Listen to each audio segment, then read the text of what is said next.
এই পরোটার তরকারিটার সাথে আমার বহু পুরনো সম্পর্ক।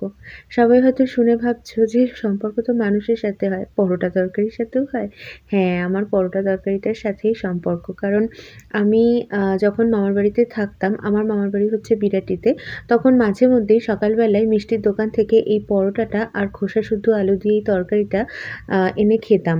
মাঝে মধ্যে ছোলার ডাল আনতাম, মাঝে মধ্যে আনতাম না। তবে এই ছোলার ডালটা আমার বেশ ভালো লাগে। কেন বলো তো? এই ছোলার ডালটায় মিষ্টি দেওয়া থাকে না।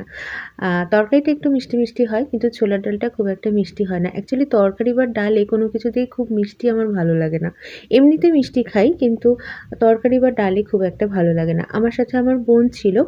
আমি আর আমার বোন প্ল্যান করেই আরকি সকালবেলায় এই পরোটা তরকারিটা খাবো বলে গেছিলাম দোকানে। অ্যাকচুয়ালি আমরা বাড়ি ফিরছিলাম। বাড়ি ফেরার পথে আমরা সকালে মানে বাড়িতে ব্রেকফাস্ট না করে মিষ্টির দোকানে ব্রেকফাস্ট করেছি।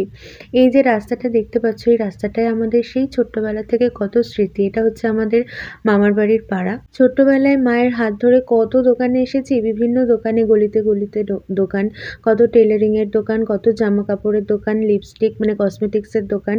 মানে এখান দিয়ে হেঁটে গেলে মানে সবকিছু মনে পড়ে। আমি তো বিরাটি কলেজেই পড়েছি প্রায় ২ বছর। এই যে গলিটা, এখানে ভালো, ভালো দোকান সবই এখন স্মৃতি। সেই দিনগুলো আর ফিরে পাবো না।